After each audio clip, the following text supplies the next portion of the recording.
In a draft so uncertain at the top, there is a great opportunity to cut against the grain and bet some draft props with tremendous value, even a day or two before the draft. We're going to break down some of the best props to bet right now with our NFL draft expert, Ryan McCrystal. Let's get to it.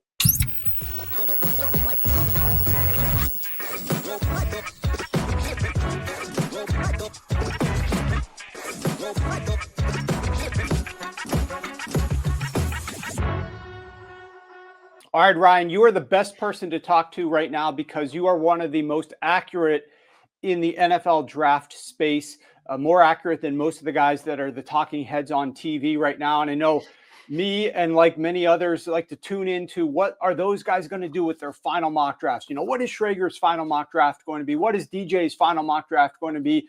Their mock drafts tend to come out on Wednesday, which is tomorrow. We're recording this on a Tuesday. So everybody wants to know what those guys are going to put in their final mock drafts. But what we really need to be looking forward to is what is Ryan McCrystal going to be putting in his final mock draft, because your accuracy is superior to theirs historically. And so let's talk about some of the most important moves at the top of the draft. Let's talk about some of the best draft props to be betting right now. And we'll get to a little bit of your sort of process here over the next couple of days as it relates to your own mock draft a little bit later. But let's get right to the start of this. The biggest news that we saw, the biggest mover that we've seen in the last several days has been Tet McMillan. You were the first person that I saw connect Tet to the Jacksonville Jaguars at number 5. Now, this was back in your initial mock, way back in early February. You had the two connected. That was over 2 months ago. By mid-March, you did sort of align a little bit more with groupthink in shifting Mason Graham to the Jaguars at number 5. I want to find out why you decided to do that. But now we're hearing Tet to the Jags thanks to an Adam Schefter tweet and an article on Monday morning. To be specific, he said Jacksonville's a wild card. Just watch. Liam Cohen has a soft spot for wide receivers in the draft. Tet has drawn comps to Mike Evans, who Liam Cohen coached in Tampa Bay last year. He was 55-1 to go at number 5. You can pick number 5. He was 55-1 to go there on Monday night.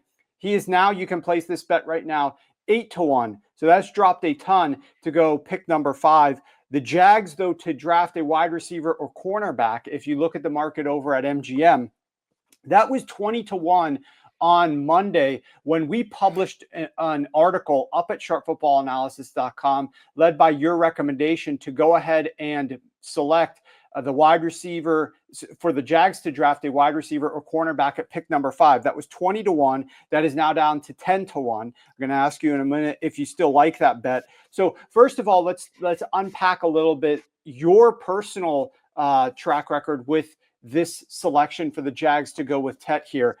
Why did you connect McMillan to Jacksonville way back in February before most people were looking to do that? Yeah, I mean, that initial mock draft, I mean, the assumption is that I'm going to get almost all of those picks wrong, but you're just starting out with, like, what are the team needs? And my thinking with Jacksonville was, you've got to support Trevor Lawrence. Like, this is do or die time with him over the next season or two to make sure that he, finishes developing. And you got to get him more support. Obviously, it worked out getting Brian Thomas last year, but there's not enough talent around him for him to take the next step. You got to help him out a little bit. So I thought that made a lot of sense. McMillan was looking like a likely top 10 pick at that point in time. It just seemed to make a lot of sense. Now, the consensus gradually started shifting towards Mason Graham. And I'm not arrogant enough to think that I have all the best information. So if I see a lot of people going one direction, I'm going to explore that. I'm going to put it into a mock draft, sort of play through that scenario. It's worth going through that process, even if you don't fully believe it, because maybe other people have information that I don't have. And I should go through the process of trying to figure out if, what would the mock draft look like if that starts to become more concrete. What became more clear over the last week or so, I would say, is that nobody had any information on connecting Mason Graham to the Jaguars. James Gladstone, their new GM, he comes from the Rams, where Les Snead is notoriously tight-lipped leading up to the draft. In fact, they don't even really use 30 visits in Los Angeles. They tend to not want to bring players into the building. If you bring them into the building, you have to report it to the league, and then that information leaks out.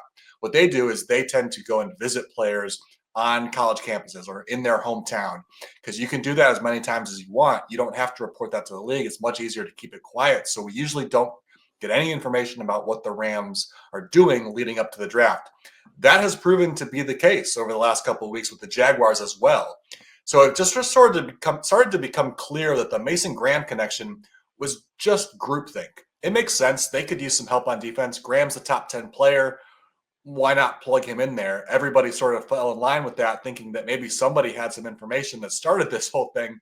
But as the draft has drawn near, it's become clear nobody had any information. He's never been linked to them in any concrete way at all. It kind of makes sense, and it might still happen because we just don't know what they think. But if you go back to the very beginning of the process now and think, well, if you were their GM, what would you do? You'd support Trevor Lawrence. So why wouldn't you go out and get Tet McMillan or maybe even Tyler Warren, add another good pass catcher one way or the other to try to help your quarterback take the next step? So I think that's really how that whole process came, sort of played out over the last 2 months or so.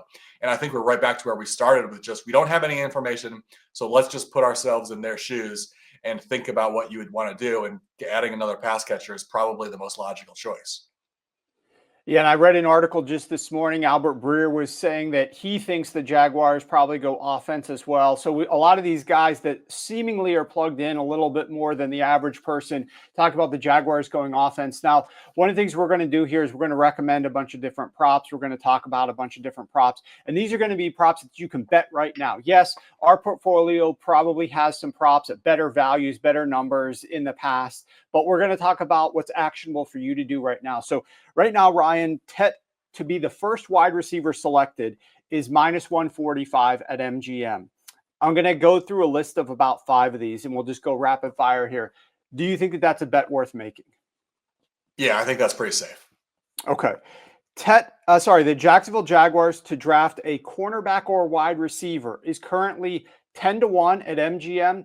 They also have them to go tight end with their first overall pick. That's 20-1. You put both of these in the article yesterday at better prices, obviously, but at 10-1 and 20-1 respectively, cornerback, wide receiver, or just tight end. Do you think a little bit of sort of sprinkling on both of those makes sense?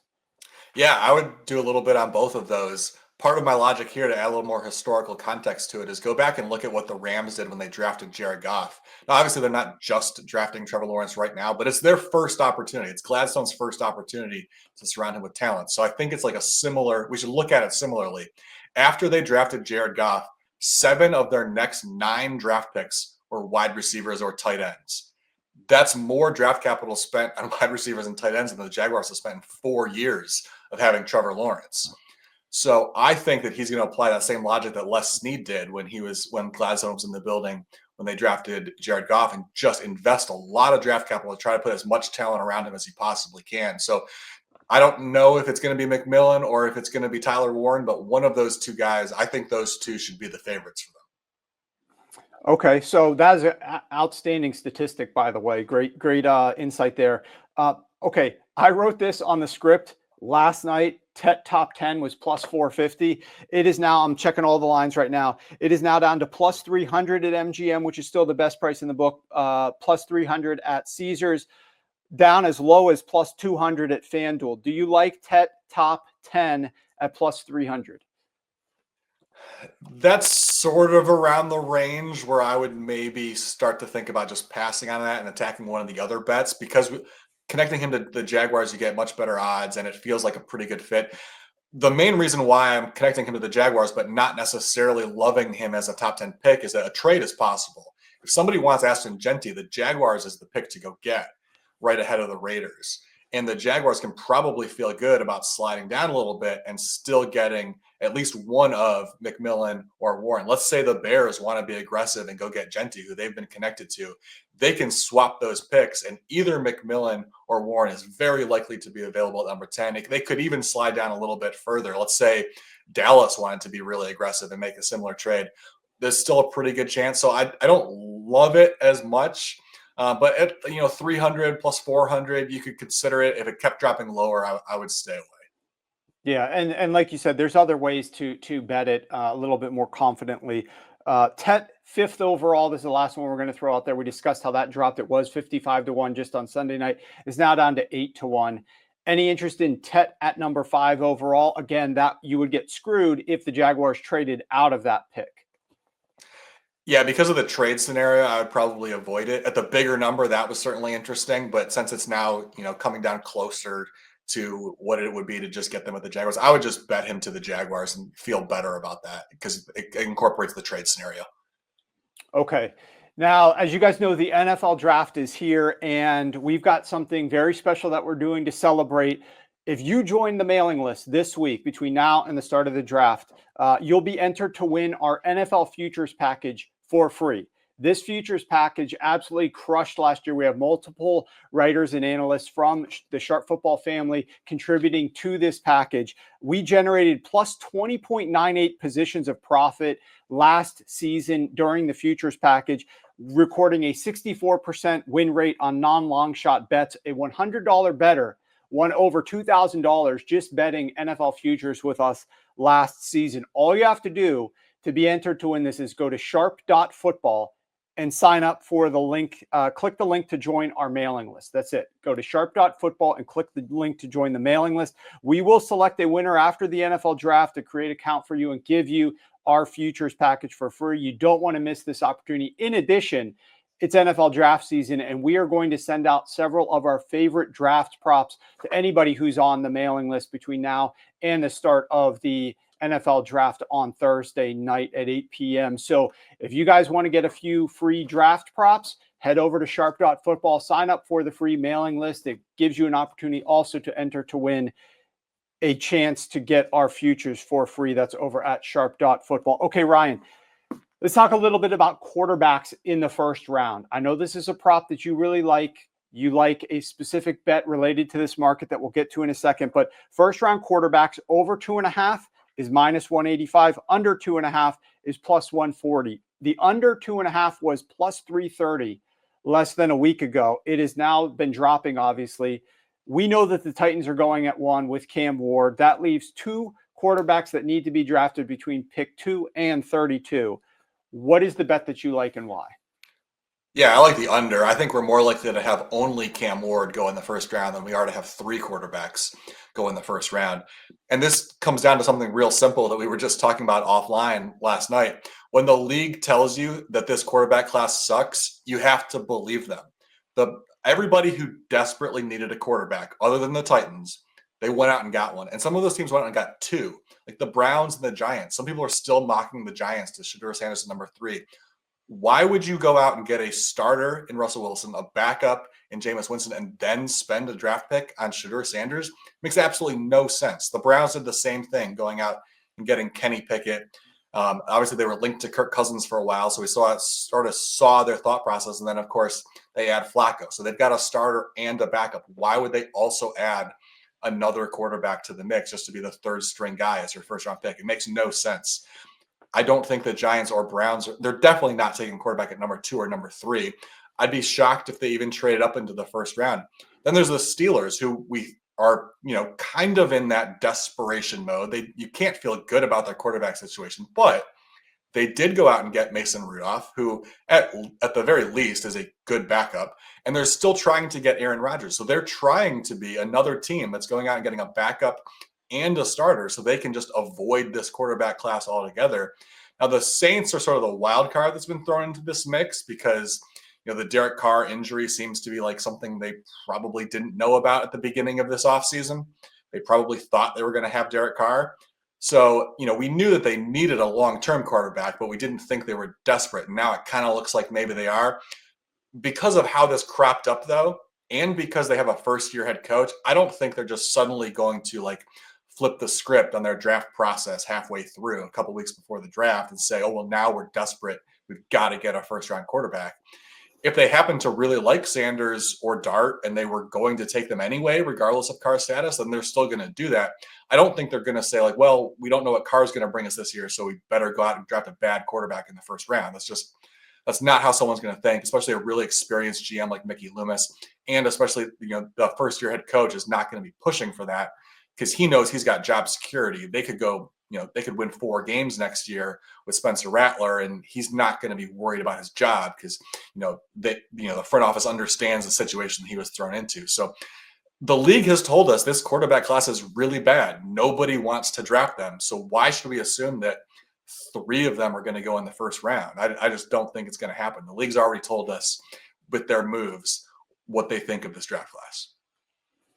So we had Adam Schefter yesterday come out and say, literally on TV, not so fast, in an ode to Lee Corso, with the Saints going quarterback at number 9, as you kind of alluded to. You don't think that they're going to go there. But if we're talking about the most likely other teams that are going to go quarterback, at least per the betting odds, you could bet first position drafted. And none of the other teams aside from Tennessee have the quarterback as the most favored position to be drafted. But in order to get 3 in the first round, you have to have somebody that would be close. And so the next closest teams would be the Saints and the Steelers, but for a trade up back into the first round from the second round. So let's just talk about these top 2 teams that maybe if you don't think they're likely to go quarterback, there's some value in betting the other positions that are being drafted, because there's a little bit of flooding the market with quarterback money for either of those teams, especially the Saints, because they were just heavily connected once Derek Carr announced that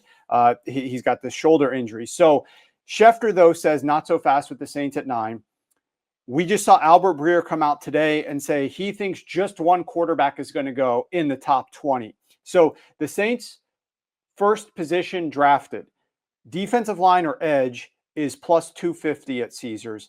Offensive line is plus 600 at DraftKings. Do you see any value at all in going one or both of those to get a little bit of exposure to something that might be more likely, in your opinion, since you don't think they're going to go quarterback there at number 9? I think I would probably just avoid all the Saints bets because there's just too many possible outcomes here. If they stick and pick, they could definitely go defensive line. Mikael Williams, Shamar Stewart both make a lot of sense, but they also need offensive line help. Trevor Penning looks like a bust. So Kelvin Banks is an option. Armand Membu, if he slides a little bit, is an option. But they also need a cornerback. So they really like Will Johnson. He seems to be the potential. If he's healthy, he's clearly the top cornerback in this class. So if they're comfortable taking him, he makes sense too. But there's also the wild card of the possible trade down. No, I know that sounds weird, suggesting that the Saints would trade down because they're the team that always trades up and parts with their picks. But given the situation where they're at with their quarterbacks, if they don't like the quarterbacks in this draft class, they know they have to get a quarterback next year, which that draft class is looking promising. It would make a lot of sense for them to try to move back this year and get extra picks next year so that they have some of the flexibility to potentially be aggressive and go and get a quarterback next year. I think some of these quarterback needy teams are going to have that thought process in this year's draft, already thinking ahead to try to increase their flexibility in 2026. So the Saints, without a lot of draft picks, that would make a lot of sense for them to try to do, sort of setting themselves better for the future. And then this year just sort of becomes, you're sort of, maybe Derek Carr gets healthy, but if not, it becomes a tanking year for you essentially. And you're thinking next year for the quarterback. So there's too many potential outcomes for the Saints. I think it's better to just avoid their bets altogether. Okay, now I'm looking at some of the historical draft value for a couple of these teams. The Saints have the 9th most draft capital this year. It's the most draft capital that they've ever had since 2017. So we're talking, 7 years now since they've had this amount of draft capital. There have been several years in the mix where they've been at, number 31, number 25, number 27. So now they're up at number 9, but like to your point, they could still have a fair amount of picks to make in this draft and trade down for picks next season. The Cleveland Browns are in a similar situation. If we look back at their draft history, they've got the number 1 most draft capital this season. That is the highest that they have had since 2018. And last year they had the number 32 most, the year before that, number 27. So they haven't had very much draft capital either. They've got a lot to work with this season in terms of figuring out what they decide to do. But a team that's not in the same boat, Ryan, is the Pittsburgh Steelers. The Pittsburgh Steelers right now have the 30th most draft capital. It's their least amount of draft capital in the second least in the last 21 years. It's the least they've had. They've had only 1 year, which was 2020, where they had lower draft capital than what they have right now in the last 21 years. So this is a not a lot of draft capital for the Pittsburgh Steelers, and they're sitting there at pick number 21. If they don't go quarterback at 21, what are your thoughts on the Pittsburgh Steelers going defensive line? You can get plus 225 defensive line on the Steelers at DraftKings. I know you haven't mocked the Pittsburgh Steelers going defensive line. You've mocked them grabbing Omarion Hampton. You've mocked them grabbing Shedeur Sanders. You've mocked them grabbing defensive back, and once I think offensive line. So you've been a little bit over the board on what the Pittsburgh Steelers might do at pick 21. They just had a press conference today. Omar Khan said to reporters at a pre-draft press conference, this is per Adam Schefter while we've been recording, we go to camp with 4 quarterbacks. Right now we have 2 on the roster. All options are on the table as to how we acquire those last 2. Could we be seeing the Aaron Rodgers trying not to get Michael Penix here and ensuring that the Steelers don't draft a quarterback before he's willing to sign?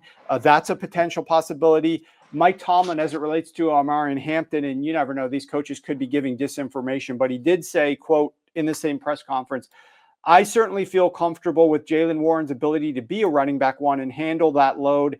He got hampered by injury some in 2024. He appears to be ready to answer that. I know he's really excited about his opportunity. So it obviously the Pittsburgh Steelers could still draft a running back, but it is a deep class. They may not need to go with one there at pick 21. So do you have any thoughts or bets that you might make, even though you've been a little bit spread out as to what you think the Steelers will do at 21? Yeah, I still think the Steelers are a confusing team, so I would avoid them for similar reasons to the Saints. There's just a lot of different directions they can go. Defensive line makes sense. Derek Harmon, Walter Nolan, Kenneth Grant, those are all fits. But quarterback is an option. I mean, I said I don't think they're going to do it, but we certainly can't rule it out given what their depth chart looks like. The secondary has some issues too. Nicky Manwari would be a great fit. Maybe they like Jahdae Barron as a nickel corner kind of slash safety guy. And then running back, that I still think that's a possibility, despite what they said of Sanders or what they said about Jaylen Warren, because the depth isn't spectacular, and it could just be running back could very easily be a best available player situation where you get a position that's not your greatest need, but isn't a completely set at the depth chart. And Omarion Hampton or Travion Henderson could very easily just be the top guy on your board, and you feel good about taking them just because they seem like such a safe pick rather than gamble on someone like Walter Nolan, who has some off-field questions, or Kenneth Grant, a guy who's talented but still developing. Like if you go to some other positions, you're taking a much bigger swing with pretty early in the draft. Like you're at pick 21, like you're not getting a typical first round pick in this year's draft class. You're basically drafting a second rounder at 21. So do you want to do that? Or do you want to just take the running back who you can feel really good about Hampton or Henderson being a long-term starter in the league? It's just a much safer pick. So certain teams like the Steelers could find themselves, drafting a running back even when it's not a glaring need for that reason. So that's just too many potential outcomes for the Steelers. I don't have a strong handle on where they're leaning, so I would just avoid their bets. Okay, so this is definitely the time of year where things are going crazy for you. I'm sure you're trying to listen to as much of the news as possible. You have to file your top 100 big board over to the draft grading sites. I believe that is tonight. Is that correct? Yep, that's tonight. Tonight, and then Wednesday night you have to file your mock draft for round 1. Talk us through the process of what your next 24 to 48 hours or more like 24 to 36 hours are like. How crazy is it? What are the last minute adjustments that you're making? Do you ever typically make any sort of big changes, big swings that you weren't anticipating and then have to deal with the downstream ramifications of those in a round 1 mock draft? Or is it more subtle moves here or there? Yeah, well, tonight, like you mentioned, the top 100 board is tonight. The huddlereport.com is the website that grades all of this. I think I've been participating with them for 21, 22 years now, something like that. They just sort of grade the top 100 board. Is you're not matching players to teams. You're just trying to pick the top 100 players who come off the board in the top 100 picks. So that's what I'll be spending this afternoon and this evening trying to sort through.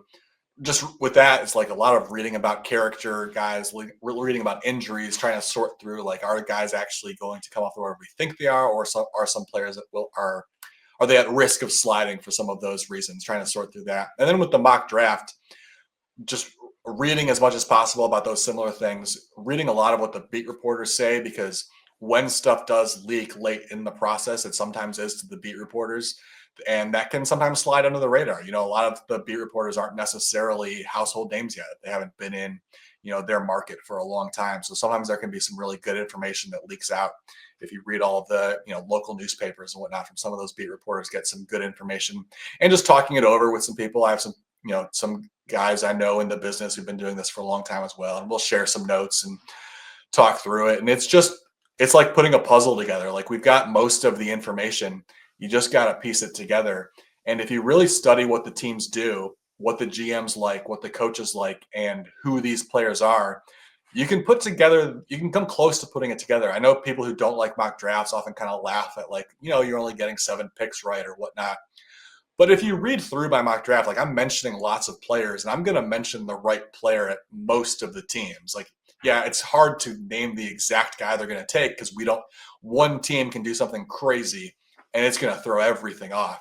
But I can give you a pretty good list usually of what a team is looking for and give you a few players who fit that. And I can weed out a few guys that aren't going to fit those needs. So if you get to know the teams really well and the coaches and the GMs and what they're looking for, you can start to put together a pretty good list of who they're going to target, especially in these final days before the draft, where you can factor in some of the actual reporting that comes from a lot of the local beat reporters. So, for the most part, I'm not making huge changes in the final 24 hours or so, but it happens when there is some big news. Occasionally we do get, occasionally there'll be a beat reporter that I trust that covers a team really well that will come out of left field with a name.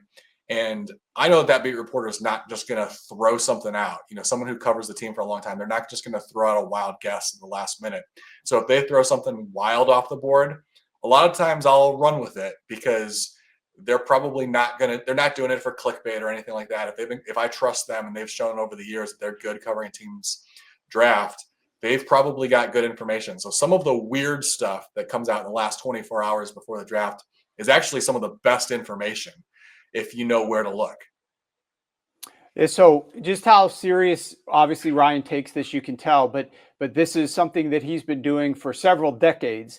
And as you go over to thehuddlereport.com, you can see this for yourself. But last year on the big board, which, as Ryan said, you just try to pick the top 100 players that you think are going to be drafted in the top 100.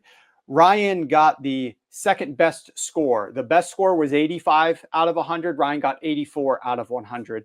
And he is the number 8 most accurate at picking this big board, the top 100 players to be drafted in the top 100, the number 8 most accurate of the last 5 years. Now, there was a sample like a couple of years ago where he is even higher than, I believe you were number 1 just a few years ago, because they always just have a rolling last 5 years. They don't look at last 10 years. So you probably would be even higher up the board if they were looking last 10 years. But last 5, you are the number 8 most accurate, and you were the number 2 best score last year. If you go to the mock draft scores, which is what so many people focus on, and again, all these people, they're looking, well, what is Schrager? What is DJ? What are their last mock that they're going to deliver? Make sure you're coming over to Sharp Football Analysis and look at Ryan McCrystal's. Ryan McCrystal last year had a 51 score, which was good for 4th best of anybody who was mocking last season, the 4th best score.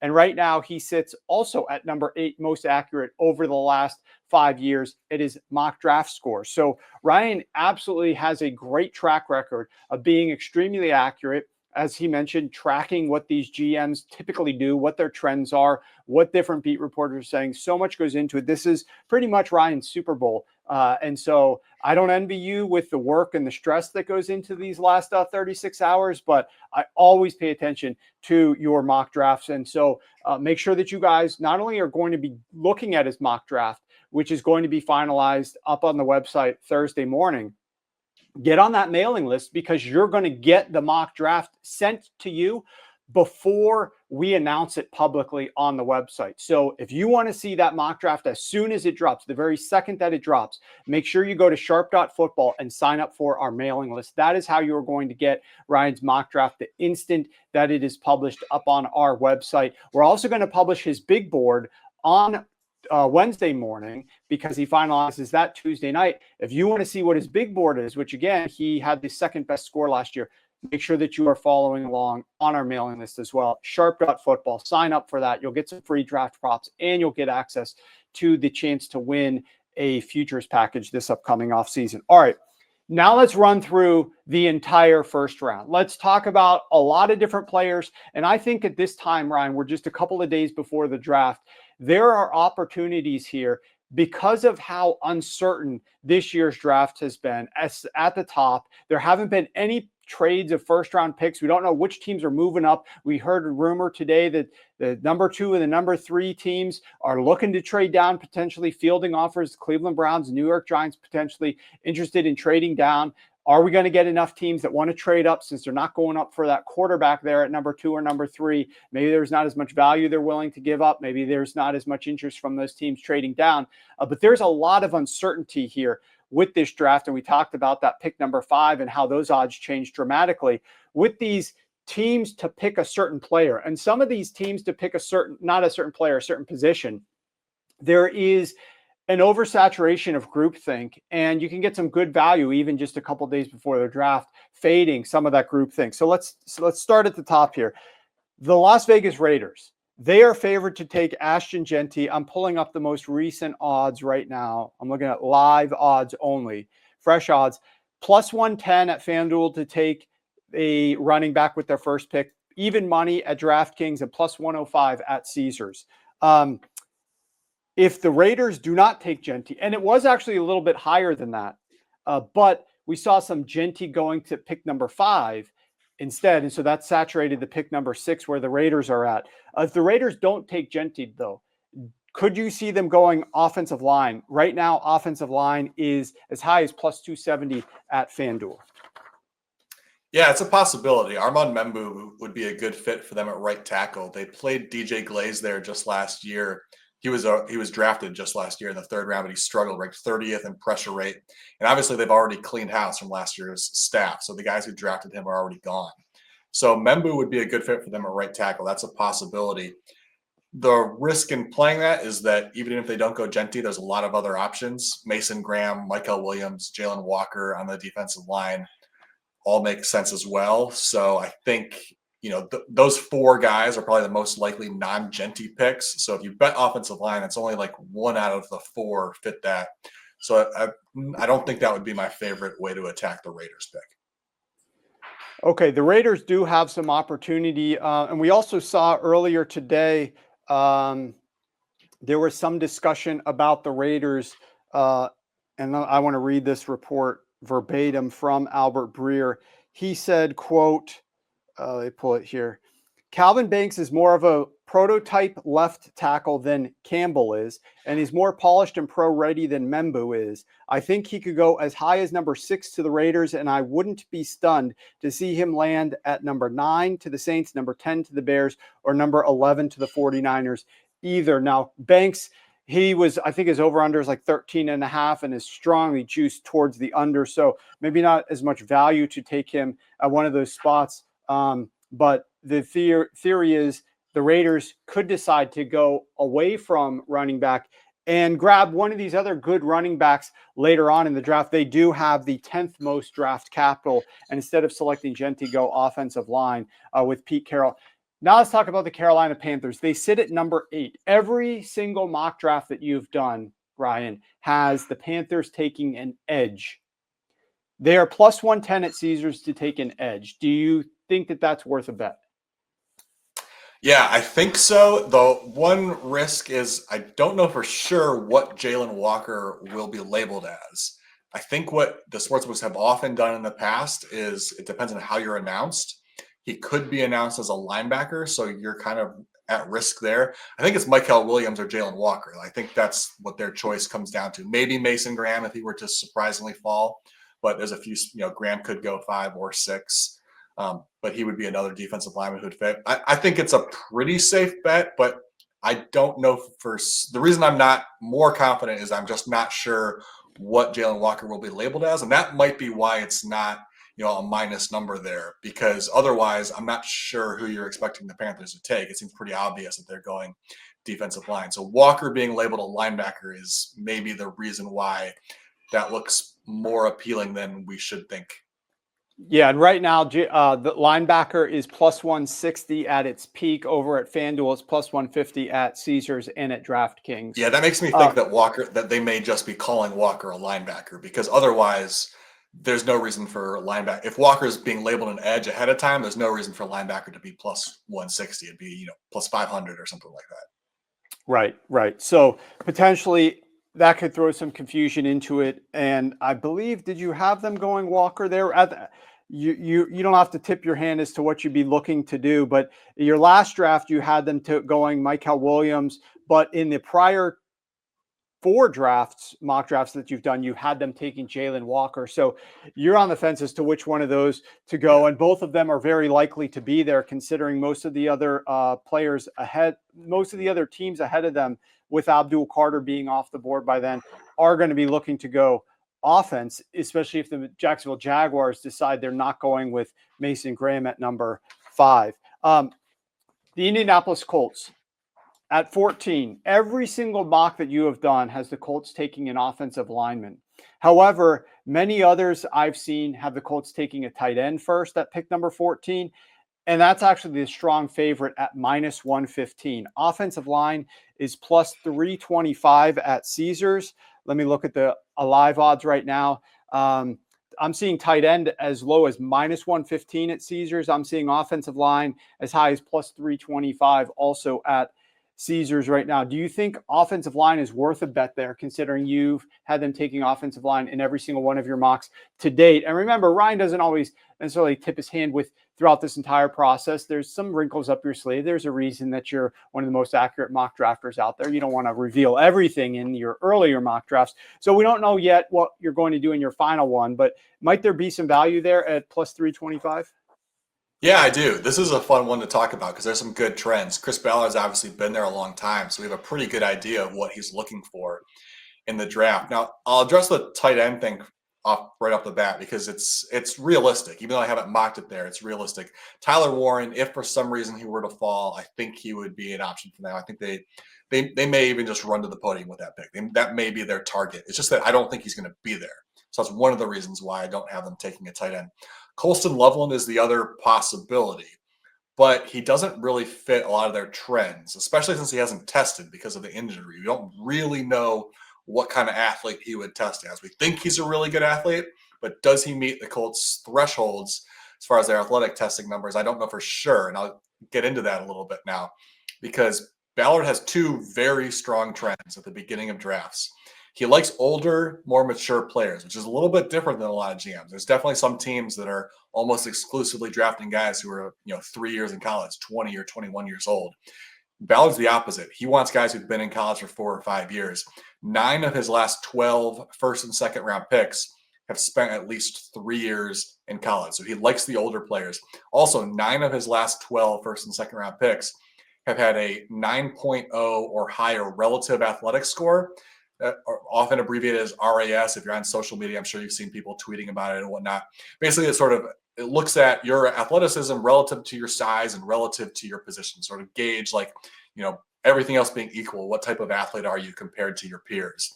The Colts love older players. They love the best athletes with the early round picks. If we look at everybody the Colts could potentially draft and just sort of apply those 2 things, there's really only 2 guys that jump out. They're both offensive linemen. Gray Zabel from North Dakota State, 9.5 RAS, 5 years in school. Donovan Jackson, 9.6 RAS, 4 years in college. Now, both of those guys might be considered a little bit of a reach, but they're likely first-round picks. It also fits the Colts' needs. They have an immediate need at right guard. Zabel and Jackson can both play guard. They also have a potential long-term need at right tackle because Braden Smith is in the final year of his contract, sort of uncertain what they would do. Zabel and Jackson can both play tackle as well. So to get a guy who is, has some position versatility and allows the Colts to maybe fill a guard immediately, but then also give them the flexibility to next year play them at either guard or tackle, depending on where they can find good value in free agency or the draft next year. That flexibility would also be really appealing. So the fact that it's both a need and that they clearly hit the thresholds of the Colts draft year after year makes a lot of sense. As I mentioned, Colston Loveland, only 3 years at Michigan. We don't have any testing numbers for him. he's probably a 9.0 or higher athlete, but we don't know for sure. So without that number, I don't know that we can say for sure that he's going to be on their board because he just doesn't. We just haven't seen him test. So I view him as more of a wild card for the Colts. I'm not as confident saying that they are going to consider him as a lot of people are plugging him into mock draft. So offensive line seems like kind of a no-brainer to me to plug in for their mock draft, whether it's at that pick or whether they trade down a little bit. Zabel would probably be a guy they have to get at that pick because there's some teams after them that will consider him. Donovan Jackson, maybe they could trade back and feel like they could still get him. So that's a possibility for how they attack that. But I'm feeling pretty good about offensive line for the Colts as far as it being a position that clearly fits their trends and is both an immediate and long-term need.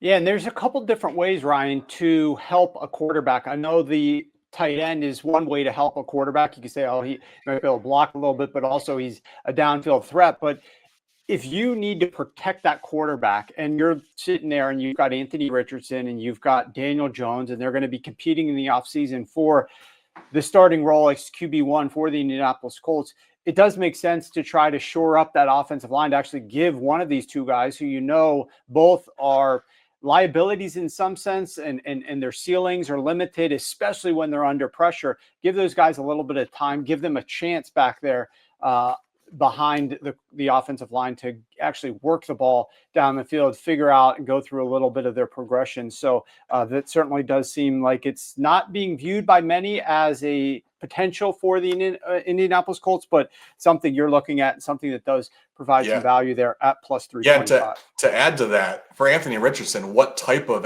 offensive lineman do you want? You want the best possible athletes on your offensive line. So putting a priority in getting the best athletes at the position, like a Gray Zabel especially, a guy who played tackle a lot, moves really well, it makes a lot of sense to try to plug him in there because that's the type of lineman you want. And on day two, you're probably not going to get that type of offensive lineman. So you're not going to plug that hole with that type of an athlete unless you do it with that pick. That's a great point. So let's see what the Colts do there, but some value at plus 325. Colts offensive lineman as their first position drafted. Your last mock draft had Jahdae Barron going number 11 to the 49ers. I'm looking at his live odds right now. 18.5 is his position over under for draft pick. The under is at minus 110. At Caesars, it was even money to go under. It's now minus 130 to go under 18.5. Do you like Barron under 18.5 as a potential bet? What is your current read on Barron and where he goes in this draft? Because initially there was some over money that came in. Now lately we've seen a little bit more under money come in. Yeah, this is a tricky one with Barron. As I've dug into it a little bit more, I don't feel good about that 49ers pairing, but I do see some teams that fit for the under potentially being a winner. A couple days ago, I went through every team and sort of tried to analyze their nickel cornerback situation because that's where Barron is most likely to play. He's really like a nickel / strong safety type. Probably very few teams view him as a legitimate outside cornerback, or at least not one that they would invest a first round pick in even if they think he could maybe play there. So the teams that stood out to me as clearly having a need that they could draft him as a nickel corner in the first round would be the Cowboys, Dolphins, Falcons, Commanders. Cowboys, Dolphins, Falcons would all be a winner for the under if they picked them. But each of those teams have other needs also. And none of those teams, I believe, are favored to pick a cornerback. And that makes sense. Even though he would fill a need, there's probably better value at bigger positions of need for them. So feels like a tricky bet to me because if one of those teams valued it because he fills that specific need and it's kind of a unique position where he seems to be a pretty elite nickel corner that you could plug in right away and feel really good about, maybe they value it more than we think they would. But, we could easily talk ourselves into all of those teams passing, and then suddenly he's falling maybe all the way to the Commanders at the end of the first round, where I think he'd be a fantastic fit for them if he did last that long. So it's a tricky one. I think I would probably just stay away from his over-under at this point just because the teams that fit are he's probably not at the top of the board. And so I guess I would just avoid it altogether. The Atlanta Falcons. They are strongly favored to go defensive line. I'm looking at their live odds right now. Minus 270 over at FanDuel to go defensive line edge. The best odds, if you want to bet that they will go defensive line edge, would be to lay minus 225 over at DraftKings. Every single mock draft that you have done has the Falcons going defensive line edge. It's a lot to pay, but you can pay that type of price if you're very, very confident, especially getting closer to the draft, that this is what the Falcons are looking to do if it's near certainty. So first of all, what has had you throughout this process as certain as you've been to continuously mock that the Atlanta Falcons will be looking defensive line edge? And then do you think that there is any value in betting them to actually take defensive line edge at minus 225? Yeah, I think we can say with a pretty good amount of confidence they're going to go there. I think it's a pretty safe bet, despite being minus 225 or whatever you said it was. I've had it mocked to them all along because it's just a good combination of need and value. There's going to be a bunch of guys on the board who should fit. Mason Graham could potentially slide that far. He'd be an obvious pick if he does. Even if he doesn't, Derek Harmon's an option who's pretty good chance he's there. Michael Williams might be there. Shamar Stewart might be there. There's a bunch of guys who could fit. Maybe even Mike Green. There's some character concerns there, but any team that has cleared him of those issues and feels confident drafting him could consider him that high. James Pierce, similar situation. Some teams are not going to spend a first-round pick on him because of off-field stuff, but some teams seem to still like him and might consider him that high. There's a bunch of guys who could potentially fit the Falcons there. And so if they stick and pick, it seems like a pretty good bet they're going to go offensive line. In fact, our defensive line, in fact, Arthur Blank even came right out and said they're going to address the defense in this draft. He didn't specifically say with the first pick, but he did say, obviously, this needs to be a very defensive-heavy draft. The wild card would be if they trade down, because then best available player kind of becomes more of a factor. They only have 5 picks. 2 of those are in the 7th round. So they could certainly justify trading down and trying to just add more picks to the roster. But, their GM Fontenot comes from the Saints, who obviously you've already talked about. They don't value draft picks very much. So the Falcons have spent more draft capital than the Saints, but they've also been in more of a rebuilding situation in recent years. So it's made a little bit more sense. Maybe they're at the point, they've already got their quarterback in the future. Maybe they want to just stick and pick. And that's sort of where I'm leaning. I think they just stay where they are. Being where they are positioned in the draft, they're going to still get a player that they feel is a really solid first-round pick. If they were to drop back even 5 or 6 picks, you're probably at risk of losing out on guys that you have labeled in that top tier, and now you're settling for someone who's, in a vacuum, you'd probably rather take in the 2nd round. So I think this is a pretty safe bet to make, even at that number, that they're going to get one of those linemen. Yeah, the Atlanta Falcons, 29th most draft capital in this year's draft, and it's their lowest draft capital for any season since 2012. So don't have as much to work with, especially as they had last year where they had the 7th most draft capital. Let's talk about the Tampa Bay Buccaneers. They are a fun team to discuss because of some of the long shot possibilities. In the last mock that you did in March, you had them taking tight end Colston Loveland. In your most recent mock, you had them going with linebacker Jihad Campbell instead.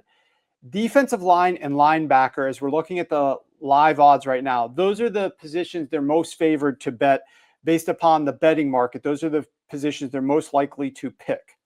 However, you can get right now at MGM the Tampa Bay Buccaneers to draft a tight end first at 40-1 at BetMGM. It's 20-1 at Caesars. So massive difference in price point. Most of the books are closer in line with 16-1, 18-1, DraftKings and FanDuel respectively to go tight end. But if you have access to BetMGM, they are still at 40-1 to go tight end, which is where you had them going in March.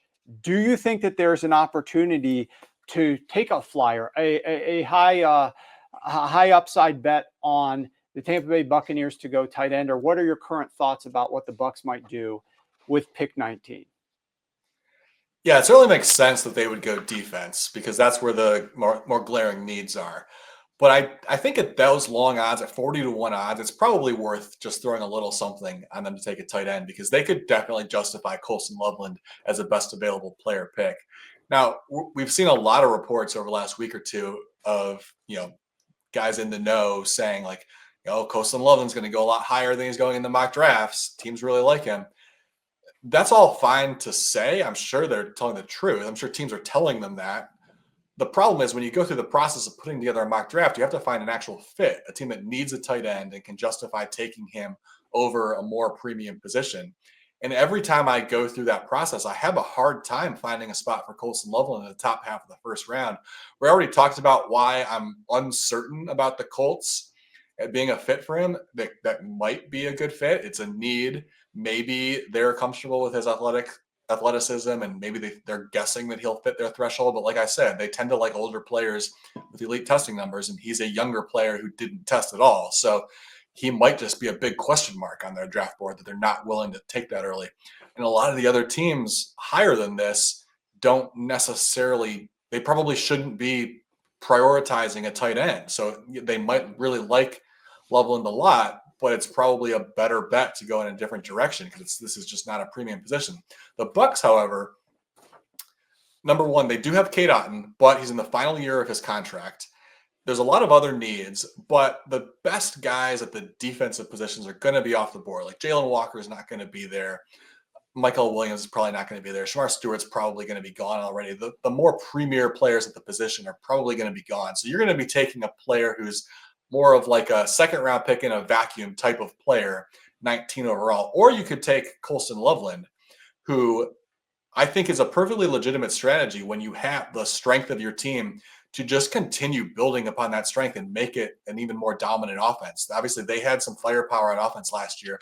Add Colson Loveland to the mix, especially in this era of football. I think that's a legitimate way to build your team because just going out and adding like a Mike Green on defense, it's not going to change your defense drastically. It helps, but it's not going to make a huge difference. But if you add Colson Loveland to that offense, well, you still got Mike Evans and playing really well. Like you still got some weapons, more weapons random on offense. That could actually have a bigger impact on your team in the short term while you're trying to win right now than it would to just add a young, developing defensive lineman who may or may not have any impact next year. So I don't feel confident. I'm not saying it's one of the most likely options, but 40-1, that's a pretty extreme long shot.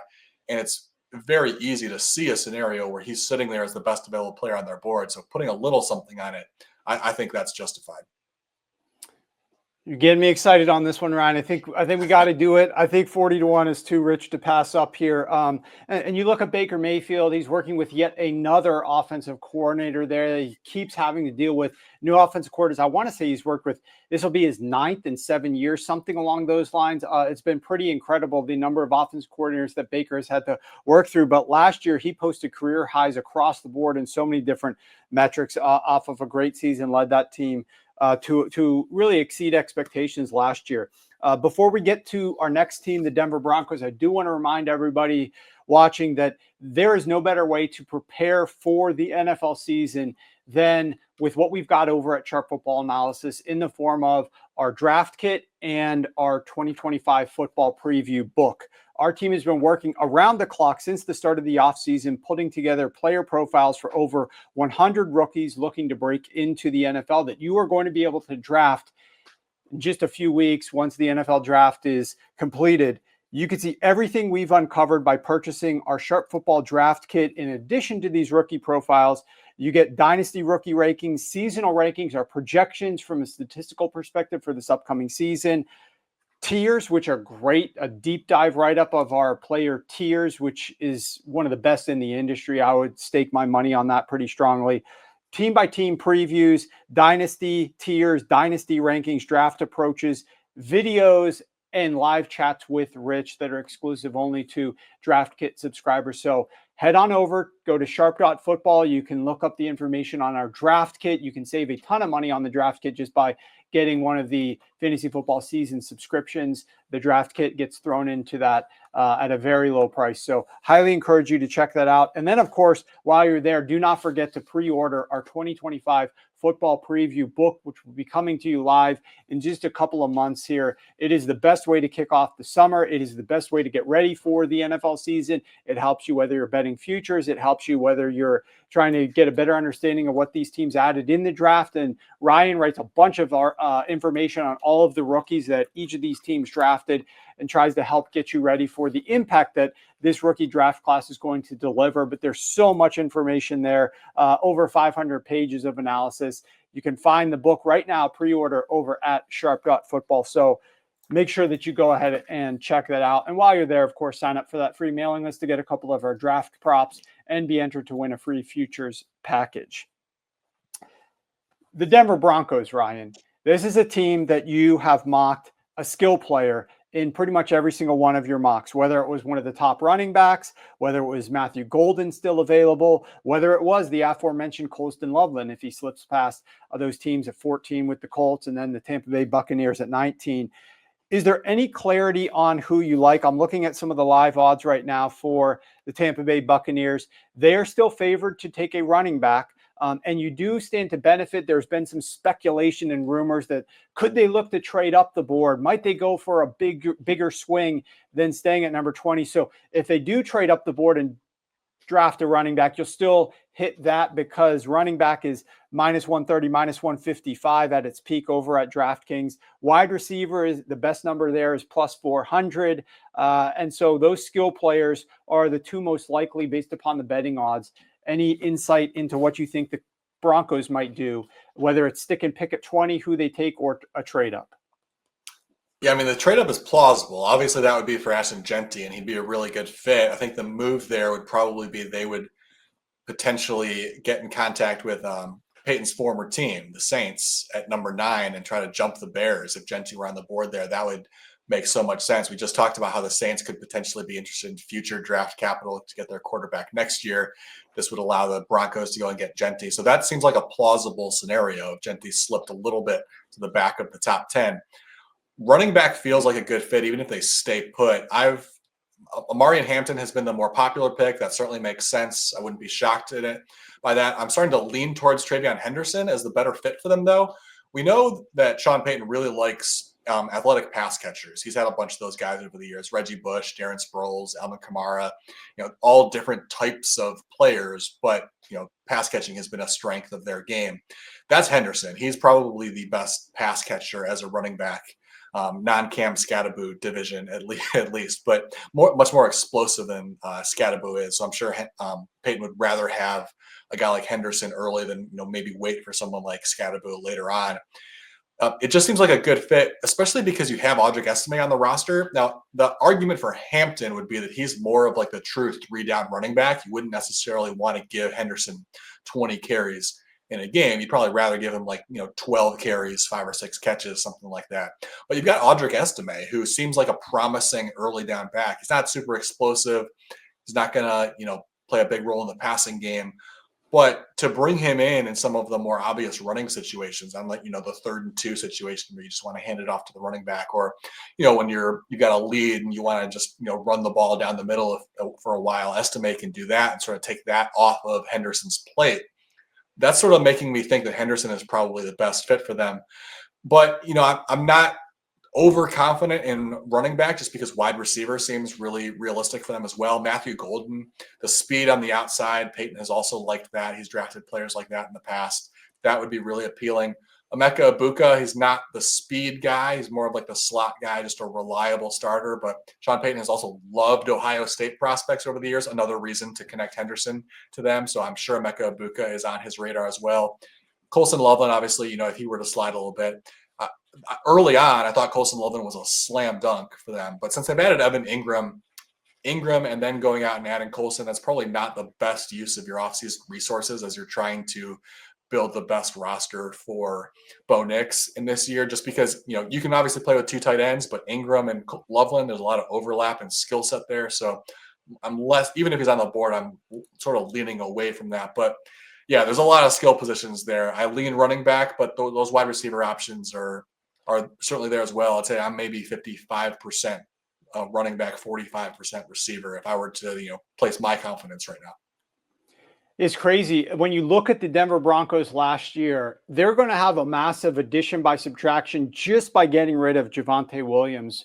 On non-Javonte Williams runs last year, this team ranked number 1 in short yardage conversion rate, number 3 in rate of 3+ yards before contact on runs, number 5 in yards before contact per rush, and the number 5 lowest stuff rate. So this offensive line was very strong. They ranked number 1 in ESPN's run block win rate. Denver's offensive line ranked number 1 in ESPN's pass block win rate. So those metrics showed really well on this offensive line. And from a run blocking perspective and a gains on yardage, they were great when Javonte Williams wasn't running the football. But despite running behind that number 1 ranked offensive line, Javonte Williams ranked number 45 out of 47 running backs in rushing yards over expectation. He ranked number 46 out of 47 running backs in percentage of runs to gain more than expected. He hit 15 miles per hour on just 10% of his rushes, which was 39th out of 44 running backs. So I'm not sure what the Dallas Cowboys are expecting to get out of Javonte Williams, but that's no longer the Denver Broncos problem. It will be exciting to see one of these running backs run behind that offensive line. I do want to ask you, though, Ryan, I'm going to go back a little bit to the Las Vegas Raiders there at pick number 6. Talked about the fact that they are favored to take a running back and they are favored to take Ashton Jeanty. Talked about the possibility that they could go offensive line with Pete Carroll there instead. Here's an interesting wrinkle that we didn't discuss, but because you just mentioned Travion Henderson, I want to bring his name back up here. The offensive coordinator now for the Las Vegas Raiders is Chip Kelly. Chip Kelly, as you well know, was the play caller there for the Ohio State Buckeyes in their run last season. You have Chip Kelly. Could they potentially pass by Ashton Jeanty? And then at the top of the second round, after having drafted an offensive lineman, go after Travion Henderson or one of his other Ohio State Buckeye running back teammates? Yeah, I mean, Chip Kelly has raved about Travion Henderson, so I'm sure he would. That seems like a very likely scenario if he thought Henderson were going to be available. I think it would be easy for him to talk Pete Carroll into that as well. I don't think Henderson's getting out of the first round, though. So I don't think that they could. I don't think that would be a realistic reason to pass on Jeanty, thinking that you can get, your pick of the running backs later, just because I think it's too likely that Henderson goes, or even if they want to trade into the first round, I think it's too likely that he goes in the top, 21 or so picks, and you're just not going to be able to jump up and get him. So that seems like it would be maybe a dream scenario if they were to like plot out the mock draft the way that they would want it to fall out, but I don't think that they can operate under the assumption that that's an option. So along those lines then, Ryan, you don't think that Travion Henderson will be available in the second because he's going to go in the first round. What do you feel about over under 2.5 running backs to be taken in the first round? We obviously know Ashton Jeanty. Then you've got Omarion Hampton and you've got Travion Henderson. Do you have there's a market, can you bet which running back will be selected at number 2? Will it be Travion Henderson or will it be Omarion Hampton? But just for the overall 3+ running backs to go in the first round, do you like that bet? Yeah, I do. I think it was at plus money last I checked also. I like the over. I've mentioned a couple times, it's just plus 200 right now. Sorry to interrupt. Plus 200 right now at MGM. Yeah, I like that. It's, if you go through the mock draft as it's set, it's a little hard to put 3 running backs in, like as teams are lined up. You would kind of need someone to go to a position where they're not favored to draft. But I think it's pretty likely to happen just because this is a weak draft class overall. I forget who we were talking about, but I think I sort of laid out this scenario earlier with one of the teams we were talking about where, you could take a guy that you have, I would ideally want to take in the second round, a developmental pass rusher or a developmental offensive lineman because it's more of a position of need. Or you could just take Omarion Hampton or Travion Henderson and know that you've got your starting running back for the next 5 years. I think that there's going to be teams that just decide let's just take the safe pick. Like, let's just get a starter, even though it's not the most valuable position, even though it's not our number 1 need, rather than taking a guy that we don't really want to spend the 25th pick on or whatever. I'm just throwing out a random number, a pick in the 20s, rather than taking a guy that you would much rather take like 45th overall. Just take the guy that you know is going to be a starter. I think there's going to be a few teams that have that mindset in the back half of the first round, where guys like Henderson and Hampton, who are just such safe picks that are going to be starters for at least the next 5 years for you on the duration of their rookie contract. I think that's easily justifiable. And just, to add one more level to that conversation, some people like to say, don't draft a running back in the first round because it's not as valuable. That's really only in regards to what you're passing up. if you can get a more premium position, because the money that you're paying a running back in the back half of the first round, that's pretty cheap compared to the other starters. You're not going to have to pay him as a backup. You're going to plug him as a starter immediately. And that's a pretty reasonable contract to be paying a good starter. Guys like Henderson and Hampton that can come in and start right away, you're confident that those guys are going to be top 10 to 15 running backs in the league from day one, I think. And so you shouldn't be worried about that when you're only passing over guys who are really kind of wild card developmental prospects that the rest of the other positions in the back half of the first round. So I feel pretty good about those guys coming off the first round just because of the safety that they provide a team knowing that they get a starter with that pick. Yeah, and I think I read that if you draft a running back at number 6 overall, like the Raiders might with Ashton, Jeanty, you are paying him top 6 running back money. But if you're drafting a guy, like you're saying, later on in that first round and you make him your starter, you're basically getting the vast majority of his quality years in the NFL at an extremely cost-controlled price with the potential for a 5th-year option if you so choose. You don't even have to worry about signing this guy to a second contract if you just decide to run through his valuable years and let him walk. So that's obviously not a bad strategy for a team with a class this deep. To be looking to do something like that late in the first round, or even entertaining a trade down for somebody who might come up and draft a running back if a team decides to do that. Let's talk about a couple of the teams here at the back half of the first round. The Baltimore Ravens are a team that is currently positioned to draft at number 27, and the most likely position that they are going to select based upon the betting odds is defensive line or edge. After that, it's offensive line. Defensive line edge is as low as -110 at Caesars. After that, plus 350 to plus 375 for them to go offensive line. However, you have had them take a defensive back, whether it's a corner or a safety, in every single one of your mocks to date. The problem is you can't just bet they go defensive back. You have to choose whether you're going safety or defensive back. Your last 2 mock drafts have had them going with Malachi Starks as a safety. For them to go safety, you can get plus 600 for the Baltimore Ravens to go safety. What has you thinking that they're going to go defensive back rather than the 2 most favored positions, which are defensive line edge or offensive lineman? And then if a player like Jihad Campbell were to slip, could you see the Ravens taking him there potentially? For them to go linebacker, that's 12-1. So if you're looking at some long shots for the Ravens, which it seems like you might be with their going defensive back, could you look even further down the board and go Jihad Campbell at linebacker? What are your thoughts on what the Ravens might do, and what is you so confident maybe, at least in your prior mocks, that they're not going to go with the chalk of taking a defensive lineman? Yeah, defensive line. This is sort of just putting together puzzle pieces. I don't have any good information here, but just sort of like piecing together what their roster looks like and how they've been spending their offseason. It seems like they're probably leaning towards going with a defensive back in the first round. First of all, they signed Chidobe Awuzie to a 1-year deal. That's sort of an indication that they would like to address cornerback in the draft, because when you're signing someone to a 1-year deal, especially when you're drafting in the back half of the first round, basically what you're saying is we don't really want to invest heavily in this position, but we got to make sure we get somebody there because we don't know how the draft is going to play out. So that's sort of like a placeholder type of addition. They've also got Darius Washington at free safety, who's in the final year of his contract. So that's 2 key positions where you got guys in their final year of their contract. You got the Ravens are pretty good about being one of those teams that's always looking one step ahead. They'll draft guys who don't necessarily have a path to starting right away, knowing that they definitely will in year 2. They're pretty good at development. It's one of the reasons why they're so good at the draft, because they're always thinking ahead and giving guys time to develop when they need it. You've also got, another factor here that I think people aren't really considering as much as Marlon Humphrey's cap hit takes a huge jump next year. Now, they could restructure it. It's going to be an option, but they're going to have to either restructure or he's going to be a trade candidate. So that's potentially a third player.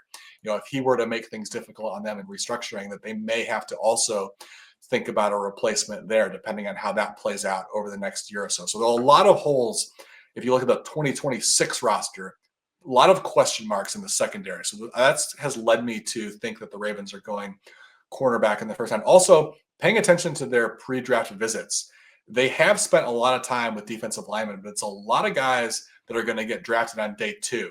That tells me that they're probably not locked into doing it on day 1.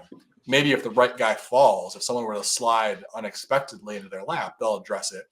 But the fact they're spending so much time with guys like Femi Oladejo, Princely Uma, Unmama Yellen, Shamar Turner from Texas A&M, Tyleik Williams from Ohio State. It's a long list of guys they spent time with.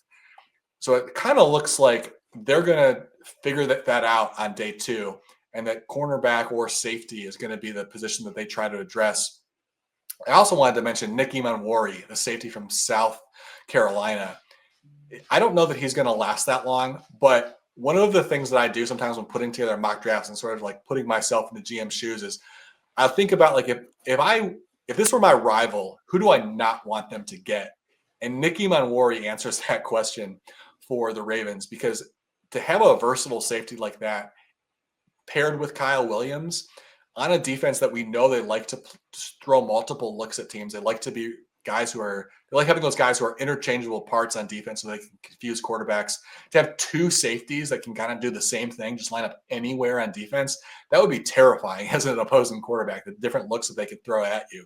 So that's another reason why I think that safety is a pretty strong possibility. I've paired them with Malachi Starks because they, like I said, Washington at free safeties in the final year of his contract. Starks could be their long-term answer there. But Nick Emanwori is a fascinating possibility. It could be one of those scenarios where no one's really connecting him to them, but suddenly he slides falling down the board a little bit just because, teams don't always value safety all that much. Suddenly he falls into their laps, just like Kyle Hamilton did a few years ago. And we're all sitting there thinking, like, how did the league let the Ravens do this again? And those 2 guys pair up and are a nightmare for the league for the next 5-6 years. The Baltimore Ravens have 11 picks in this draft. Obviously, there's no real way with a team as good as theirs that they're going to be using all those. And they have the most draft capital that they've had since 2022. So they've had less draft capital to work with in the past 2 years. So even if they go and are looking for some of these other players, like you said, some of the defensive linemen, they could go safety at 27. And then instead of waiting to pick 59 in round 2 or pick 91 in round 3, package some of their other picks to move up a little bit higher into round 2 or higher into round 3 or coming back into round 2 and getting one of these other players that they might be interviewing and hosting in their top 30. Okay, let's talk the Detroit Lions. The Detroit Lions are favored to draft defensive line at pick number 28. You've done 4 straight mocks with the Lions going offensive line, which pays out plus 270 at DraftKings. Let me pull up some of the other odds right now. Offensive line that's the best number that you can find. Plus 270 at DraftKings is plus 210 at FanDuel, plus 220 at Caesars. Let me see what MGM has for the Detroit Lions to go offensive line. That's plus 225. So plus 270 is the best number in market over at DraftKings. Do you like those odds? Do you think that's worth a bet at long shot at plus 270 go offensive line for the Lions? It's probably a pretty fair number just because there's more defensive linemen. I think I would lean towards taking it, though. Part of my logic for going with the offensive line, number one, we know that they value it. They have an opening at guard. They might have an opening at tackle in the future, just sort of projecting the roster out a little bit. It would make sense for them to get one of these offensive linemen that we've talked about, like Donovan Jackson, who I mentioned earlier, is the perfect example of a guy that could play guard right away, could potentially play tackle if that becomes an opening in the future. It would make a lot of sense. There's more defensive linemen who are likely to be on the board at that point. The reason why I keep going offensive line, though, is that some of them, Mike Green from Marshall, James Pierce from Tennessee, they have some off-field stuff, and that has been a concern of the Lions. They have avoided those types of players in the past couple of years. I'm a little hesitant to say that the Lions are going to avoid them this year, though, just because when teams break their rules, it's when they're on the cusp of a Super Bowl. So the Lions could certainly say, you know what, we've invested in great leadership and team captains over the last few years. We've built a really good locker room. Let's swing for the fences with Mike Green or James Pierce because we've got the leadership to handle those guys in the locker room. So I'm less confident than I would be in past years saying that they're going to remove those guys from their board, just because when teams break their trends, this is exactly the scenario when it happens. So I'm leaning offensive line because the offensive linemen that are going to be available seem like really safe Lions types of picks. But that could be, like, it's possible that's not true of the defensive lineman anymore, just because this is the year where they might justify taking one of those big swings. So I guess I'm saying it's 50-50. Whether you take that one or not, it feels like a tough call. Okay, that's fair. Speaking of one that has heavy juice, we've seen Omarion Hampton. He's moved all around the board here a little bit. There has been under money early in the process, now over money later on in the process. Right now, over 19.5, you have to lay minus 275. Under 19.5 is plus 210. Obviously, we know the Denver Broncos are picking there at pick number 20. So if they were to stick and pick with Omarion Hampton, then the over would cash. Any insight? Do you have any lean one way or another, over or under on Omarion Hampton? I definitely lean over. There's not a ton of teams below that could consider him. The Cowboys are probably the most likely. I don't really think that's going to happen, even though that's been a pretty popular pick for the Cowboys. It would be a reach to take Hampton 12th overall. There's still going to be some, legitimate first round prospects on the board at positions of need for Dallas. And Dallas is not a team that reaches for need. Years and years ago, when Jerry Jones was more of like the lone guy calling the shots, they did some weird stuff in the draft. But really, over the last 10 years or so, they've been very good, especially in the early rounds of the draft, of just, sticking and taking the best available players. So, yeah, running back's a need. They could justify it from that standpoint, but I don't think that they would reach for someone like Hampton. I think it would be more likely that they were to try to get aggressive to go get Jeanty. That would be, if they were to go get a running back. So I don't see enough teams likely to take Hampton. I also think that there's a real chance Travion Henderson is the second running back off the board because, we've talked about it before. Like, this is a really deep running back class. Teams might pass on running backs for that reason because they can get a good guy on day two. But Hampton's skill set is the one that's a little more common when you look at the day two types of running backs, like the between the tackles, early down types of guys. Hampton's a little bit more than just that, but there's a lot of those types of runners on day two, whereas Henderson, his pass catching skills are a little bit more unique compared to the rest of the guys in this draft class. So I could definitely see a team thinking, like, if this is the type of running back we need, we should prioritize Henderson. And so he might be the guy that they get. Whereas a team that likes Hampton might think, yeah, but there's other guys, like there's a Damian Martinez available later on at a much cheaper cost. So it might be easier for teams to justify passing on Hampton, whereas Henderson's skill set might actually be more valuable. All right, one to throw out there. You had him going to the Philadelphia Eagles as pick number 32 in your most recent mock draft, Nick Scourton. He is plus 240 to go in the first round currently at DraftKings.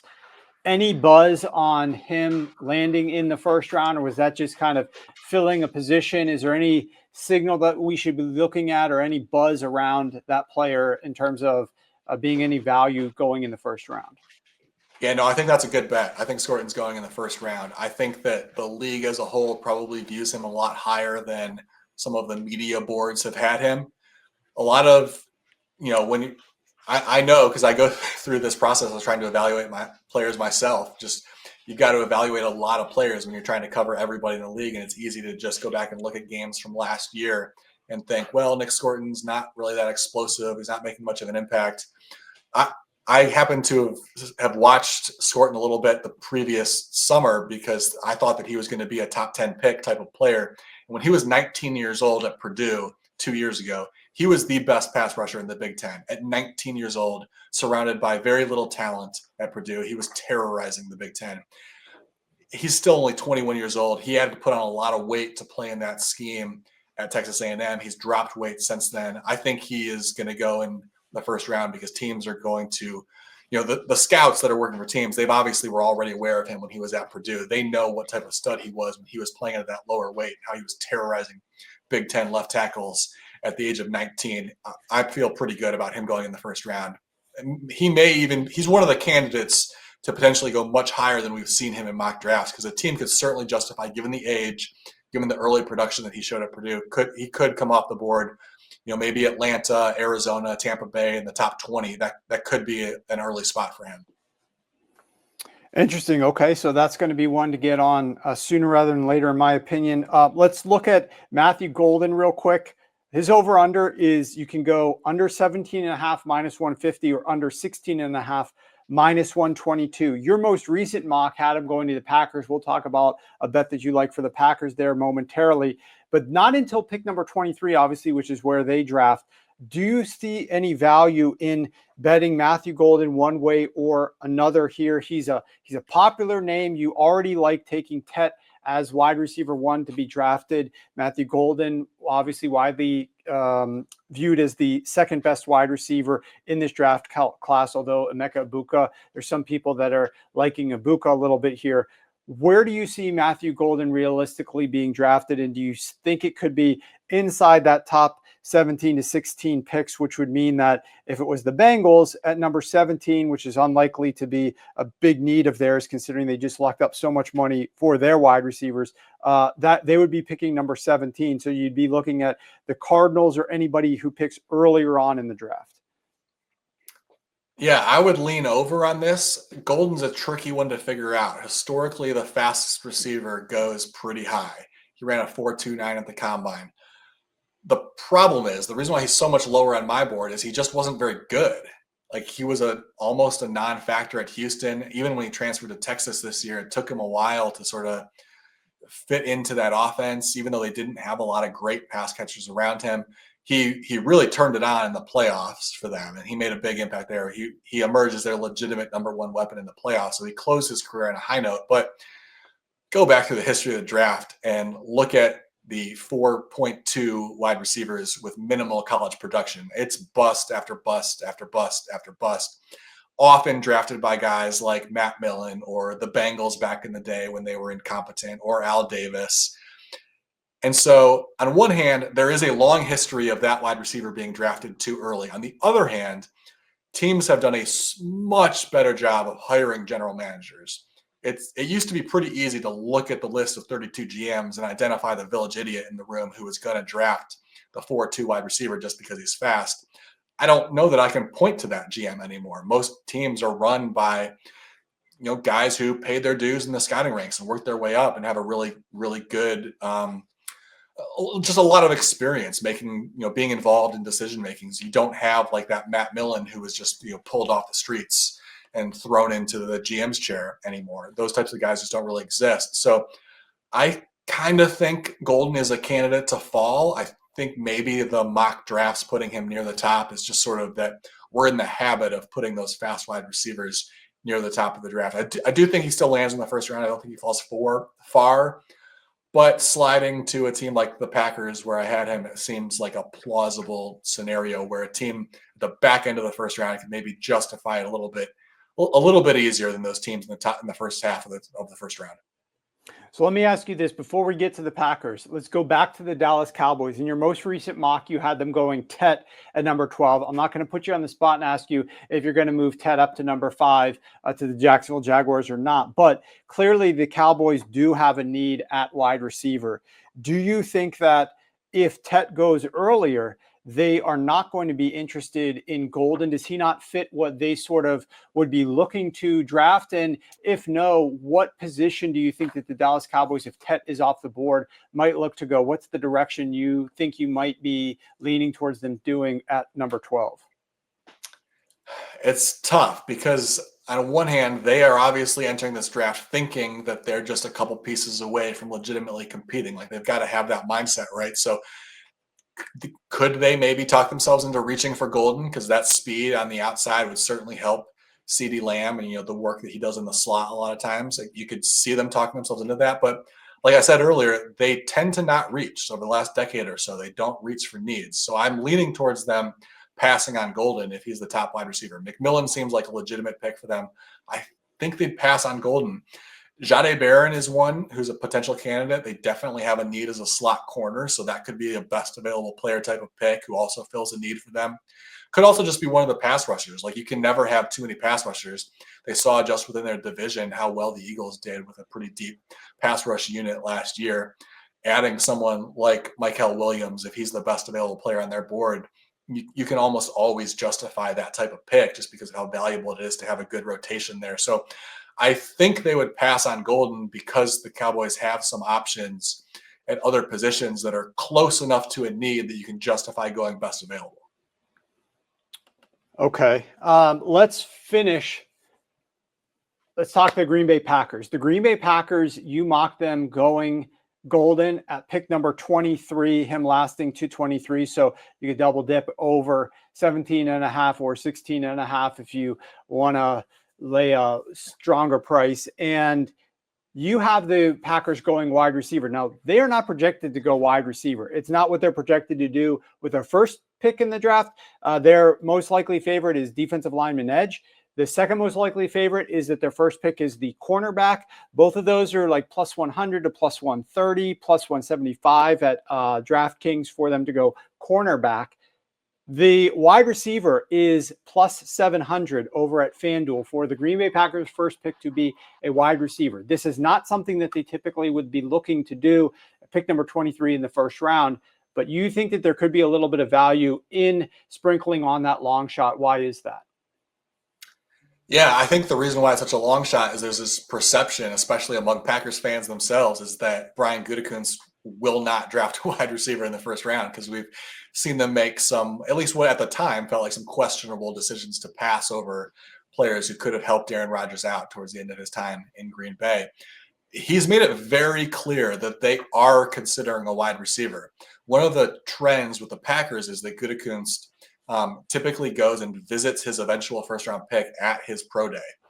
He makes a lot of pro day visits, so we can't, say for certain that they're targeting wide receiver. But he did show up at the pro day for Tet McMillan, Emeka Egbuka, and Matthew Golden. He then, all three of those guys, use a 30 visit to bring them to Green Bay to spend more time with them. And he could not make it any more clear that he is considering drafting them. Now, the board could fall another way. Maybe they decide maybe those interviews don't go well. And they could decide one of them they don't want and the other two are gone. Like that could happen. But those are such extreme odds for a position that they're very clearly prioritizing with that pick that it's maybe the most obvious bet to place. It's such, I think you said 7-1 at FanDuel, like that.